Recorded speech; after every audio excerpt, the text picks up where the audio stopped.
Live from Fargo and serving you on TV, online, and on the go. This is Valley News Live at noon. Breaking news just into our newsroom. Authorities have identified the 3 people who were found dead in Ogama, Minnesota Monday evening in what is now being called a murder-suicide. Officials say 28-year-old Emma LaRoque of Ogama died of suicide due to a gunshot wound. Her children have also been identified as 9-year-old Shane Woods and 4-year-old Frederick York, who died of homicidal violence. The 3 were found in this home located at 26393 Beaver Trail in rural Ogama. The Bureau of Criminal Apprehension is still investigating the case. We are following a developing story for you this afternoon out of West Fargo. That is where officers were trying to find a suspect in a stolen car chase. Just before 8:30 this morning, officers set up a perimeter in the area of Menards off of 13th Avenue after the suspect fled on foot. At one point, officers were even looking in dumpsters for the person. Police searched a black pickup truck outside of the store, but we still aren't sure if this was the same truck that was stolen.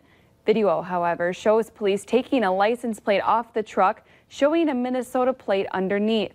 Stick with Valley News Live as more information develops on this story. Let's take a live look outside right now. The sun is still shining and many of us missed it. Let's check in with meteorologist Lisa Green for more on our Wednesday forecast.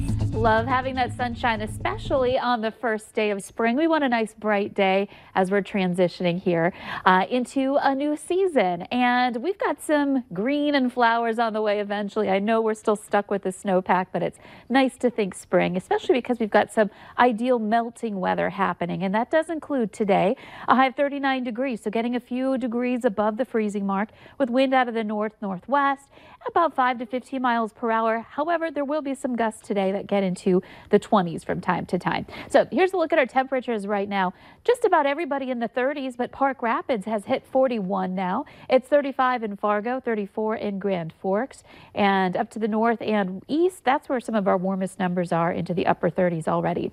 So almost everybody has great visibility. Park Rapids, though, down to less than 2 miles there. So brief reduction for you with winds out of the north and into the teens and even some 20s already showing up on the map. Here's a look at our radar and satellite map. We've got clear skies, so you can see the snowpack still locked in here in the valley. Can make out some of those river systems within the snowpack, and then some cloud cover over to the east over by Red Lake and Badette. But other than that, we're enjoying some blue skies through much of the valley, and we'll have more on the forecast for your first day of spring today and for the rest of the week ahead too, coming up in just a bit. What a way to kick off the season. Yeah, I love having this beautiful weather to start it out. Thank you, Lisa.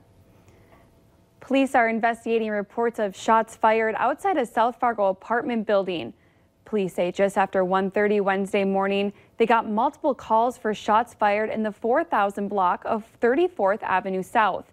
Officers were able to determine that the shots hit an apartment building in the area.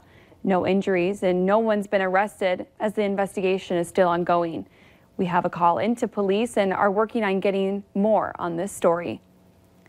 Investigators are warning parents today about a new scam that is making its way across the country. It's called virtual kidnapping, and authorities say it's happening more frequently, with 2 new cases in Southern California this week alone. NBC's Gotti Schwartz has details. Imagine this. A stranger calls and says he's kidnapped your kid and you only have moments to act. That's exactly what Kathy Gross says happened to her. I was 100% certain it was her. She was hysterical, crying, "Mom, I need help." They took me. They put me in a van.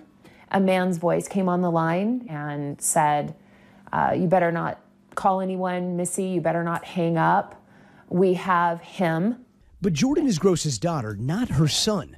That small slip-up tipping her off to the scam. It's frightening. There's no limits to what they're going to say to scare you to death and get you to send money. Local authorities say last week there were 2 other similar cases in her community. Federal investigators saying scammers have been targeting hundreds of affluent families all across the country, and many of them in Southern California. The call's likely coming from inmates in Mexican prisons. They're learning your child's name. They're learning where your child goes to school. and then they refer to your child by name. Investigators say a lot of that information may be coming from your own social media. Some calls appear as unknown numbers, while other scams are much more sophisticated. Olympic swimming legend Rowdy Gaines and his wife got a call from what looked like their daughter Madison's cell phone. It popped up her face and her number, so I would have no reason to believe that it was not her. The other person on the line was threatening to slit her throat. Across the country, the same group of scammers were trying to extort money from Madison. When Gaines demanded to speak to her, the scammers briefly connected the two calls. She said, "I'm okay, but I need help." That was all Gaines needed to hear. He set out to meet the scammers' demands, recording some of it on his cell phone. But he grew suspicious when they asked for payments in gift cards, his wife calling 911 and finding out it was all a hoax. If you get one of these calls, the FBI says try to take these steps. Slow the situation down by asking for more time to get the money. Also, try getting a hold of your loved one using a separate phone. Ask questions only your child would know. And finally, call police. Authorities say this is a really hard crime to trace. The best thing you can do is protect yourself by talking to your family about it ahead of time and even coming up with a family code word or questions and answers that only your loved ones would know. Dairy Queen is celebrating the first day of spring with its annual Free Cone Day. Customers can get a free small vanilla soft serve cone at participating non-mall locations nationwide. In exchange for a free cone, Dairy Queen is once again accepting donations for the Children's Miracle Network hospitals. The deal is good all day, but limit one cone per person. DQ also has another deal. From March 21st through March 31st, customers can get a small regular or dip cone for 50 cents through the chain's mobile app. Bison fans are getting ready for the first four tonight. The men's basketball team is in Dayton, Ohio for the start of the NCAA tournament. They take on North Carolina Central at 5:30 Central. You can watch the game on True TV or you can catch the game on the live stream at valleynewslive.com. Coming up at noon.